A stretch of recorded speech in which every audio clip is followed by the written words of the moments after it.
Welcome to Vibha home school.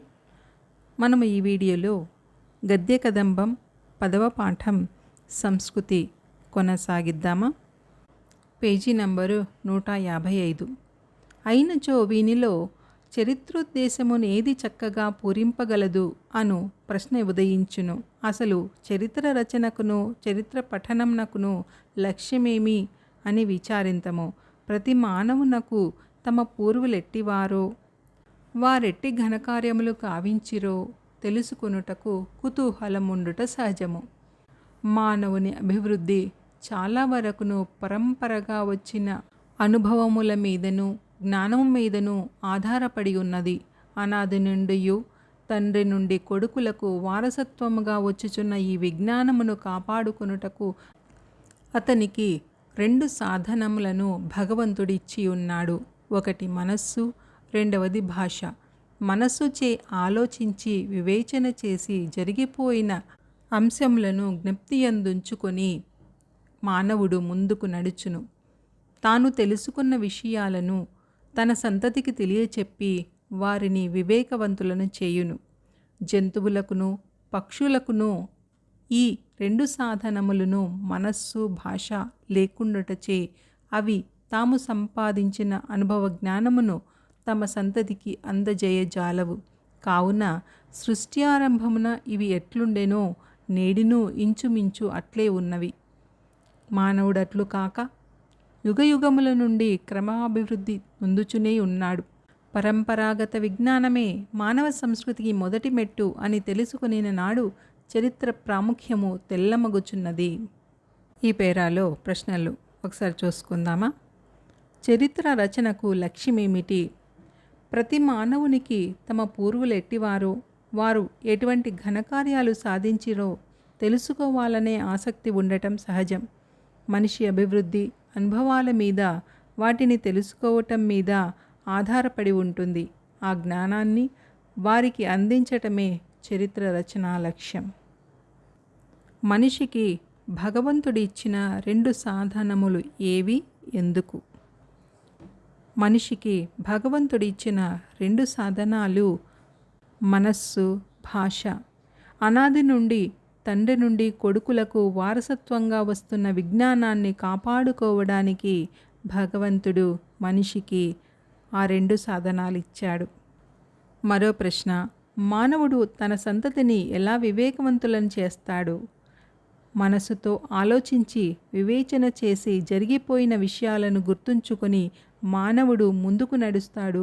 తాను తెలుసుకున్న విషయాలను తన సంతతికి తెలియజెప్పి వారిని వివేకవంతులను చేస్తాడు. జంతువులలో పక్షులలో అభివృద్ధి ఎందుకు లేదు? జంతువులకు పక్షులకు మనస్సు భాష అనే 2 సాధనములు లేవు. అందుకే అవి తమ సంతతికి తమ అనుభవాలను అందించలేవు. కనుక సృష్టి మొదలైనప్పటి నుండి ఇప్పటి వరకు అవి ఎలా ఉన్నాయో అలాగే ఉన్నాయి. మానవుడి అభివృద్ధి ఎలా సాధ్యమైంది? మానవుడు యుగయుగముల నుండి క్రమాభివృద్ధి చెందుతూనే ఉన్నాడు. పరంపరగా అందిన విజ్ఞానమే మానవ సంస్కృతికి మొదటి మెట్టు. అదే అతడి అభివృద్ధికి మూలము. తరువాత పేర. మరియు మానవుడు తన జీవయాత్రయందు 2 ప్రబల శక్తులతో పోరాడవలసిన వాడగుచున్నాడు. ఇందొకటి ప్రకృతి, రెండవది మానవ సంఘము. ఇతర జంతువుల వలనే మానవుడు కూడా ప్రకృతిలో ఒక భాగమే అయినను అతడు కొంత స్వతంత్రించి ప్రకృతితో పోరాడి దానిని తనకు అనుకూలంగా మార్చుకొనుచున్నాడు. తిర్యక్కులు పశుపక్ష్యాదులు ప్రకృతికి లొంగి ఉండి జీవించును. దుర్భరమైన శీతల యుగమో లేక సహింపరాని వేడిమియో దాపురించిందనుకొనుడు. మానవుడు సకాలంలో ఈ ప్రమాదములను గుర్తించి స్థలాంతరమునకు పోవుటయో లేక ఉన్న చోటనే చలి ఎండల నుండి తన్ను కాపాడుకొనుటకు కావలసిన విధానమును అవలంబించుటయో చేయును. జంతువులను మొదలైనవి అట్లు చేయలేక మృతి నొందుచుండును. ఆహార సంపాదనమునకు కూడా మానవుడు ప్రకృతితో పోరాడుచుండును.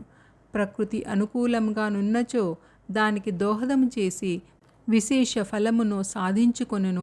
ఇట్లు మానవుడు తన జీవికకై ప్రకృతిలో చేయు సంగ్రామమంతయు శాస్త్ర విషయము. దీని వివరములచటనే తెలుసుకొనవలెను. అయినను ఈ రంగమునందాతడు సాధించిన విజయముల స్థూల చరిత్రము కూడా సంస్కృతి చరిత్రలో భాగమే అగుచున్నది. మానవుడు సాగించు రెండవ రకము సంగ్రామము మానవ సంఘముతోనని చెప్పియుంటిమి. మానవుడు తనకు తాను శత్రువొకట వింత కాదా అనిపించును. వింతలలో వింతయేనను ఇది సత్యమే. జంతువులు తమలో తాము కలహించుకొనవే. వివేకవంతుడైన మానవుడు ఎందుకు తోడి మానవులతో కలహించుకొనుచున్నాడు అను ప్రశ్న జనించును. దీనికెన్నియో కారణములను చూపించవచ్చును. మానవుని స్వార్థము, సుఖ సంపాదనేచ్ఛ, అహమహమిక, నేను ముందు అనుభావం మొదలగునవి మానవుడు సోదర మానవునితో పోరాడుటకు హేతువులగుచున్నవి. ఒక్కొక్కప్పుడు జీవిత అవసరములు చాలినన్ని లేకుండటచే కూడా మనుష్య సంఘము తనలో తాను వైరపడును. అయితే మానవ సంఘం ఎల్లప్పుడూ యుద్ధరంగమేనా? మానవులు ఒండర్లతో పోరాడుటయే కానీ, కలిసి జీవించుటయే కానీ, కలిసి పనిచేయుట కానీ, కలిసి అభ్యుదయమునందుట కానీ జరుగదా అనవచ్చును. నిజమే, మానవుని ప్రతిభ ఇచ్చటనే కాంచనగును. అతడు పోరాడగలడు, అన్యోన్య సహకారము నెరపుకొని నాగరికతా శిఖరములను అధిరోహించనూగలడు కూడా. ఇది మానవ చరిత్ర యందలి మరి ఒక చమత్కారము. మానవ సంఘంలోని పోరాటము, మానవ సహకార భావము ఈ రెండే ప్రధానముగా చరిత్రకు విషయములగుచున్నవి. ఈ సంగ్రామము, సహకారము సంబంధమైన అనుభవ జ్ఞానమే చరిత్ర వలన మనము నేర్చుకుందుము. ఇదియే చరిత్ర రచనలకు, చరిత్ర పఠనమునకు ముఖ్యోద్దేశము. రాజులకు, రాజవంశములను నాయకులుగా చేసి రచించిన చరిత్ర మానవ సంఘంలోని సంగ్రామమునే ప్రధానముగా వివరించినది. ప్రజలు నాయకులుగా వ్రాయుడు.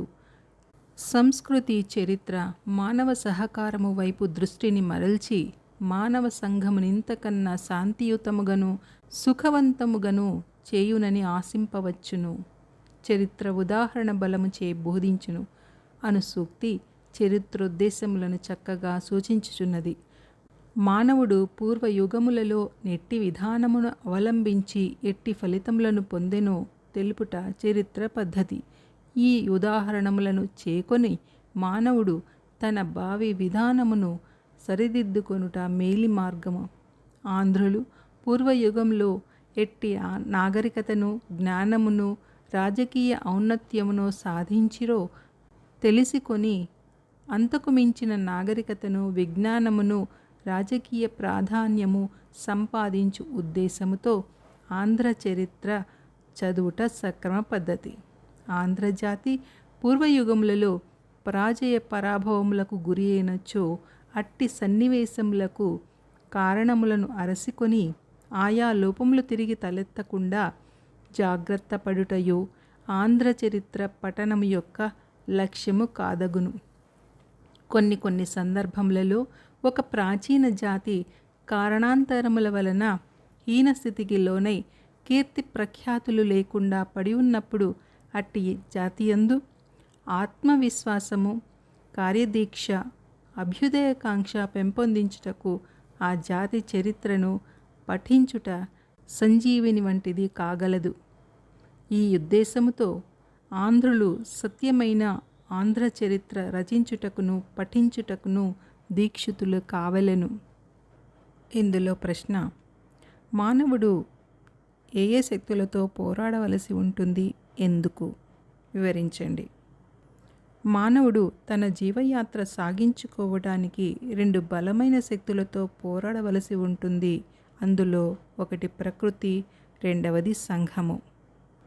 మరి ఒక ప్రశ్న: మనిషి ప్రకృతితో ఎలా పోరాడుతున్నాడు? మనిషి ఇతర జంతువుల వలె ప్రకృతిలో ఒక భాగమైనను మానవుడు కొంత స్వతంత్రించి ప్రకృతితో పోరాడి దానిని తనకు అనుకూలంగా మార్చుకుంటున్నాడు.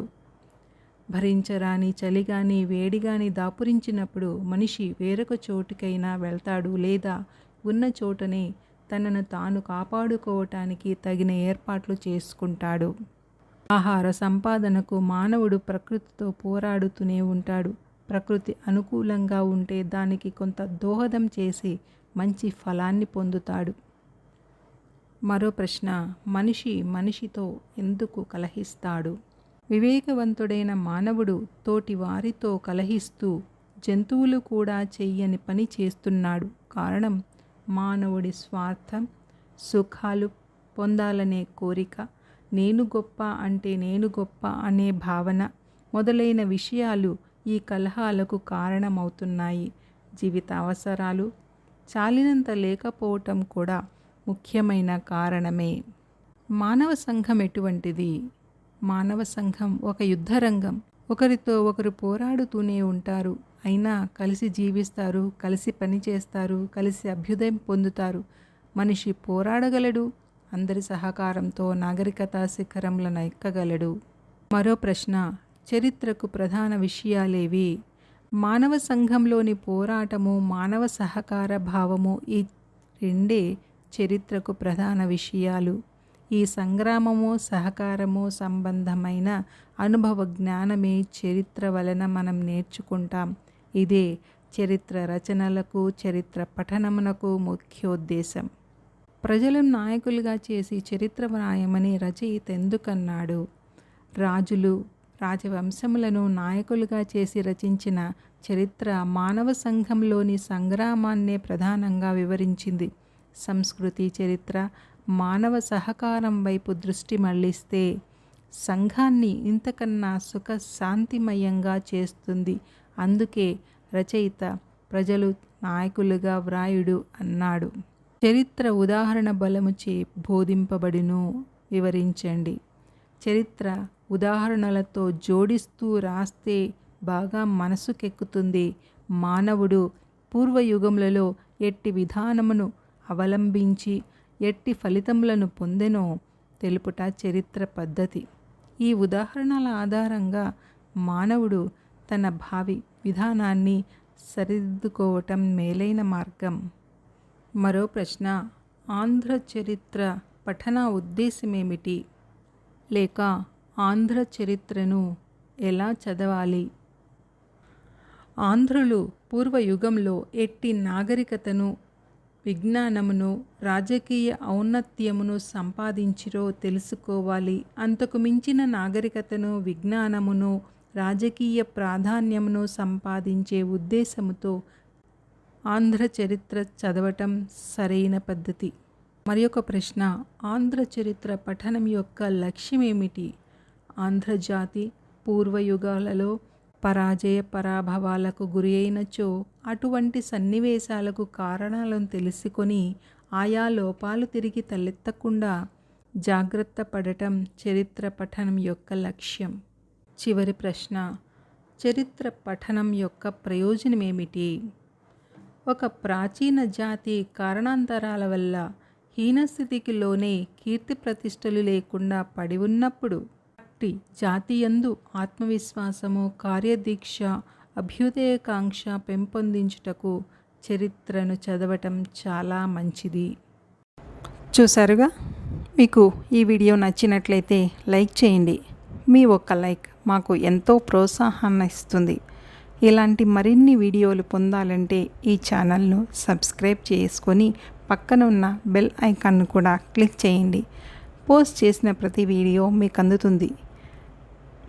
మీకు ఏదైనా సందేహం ఉంటే కామెంట్ సెక్షన్లో అడగండి. వీలైనంత వరకు సమాధానాలు ఇవ్వడానికి ప్రయత్నిస్తాను. ధన్యవాదాలు.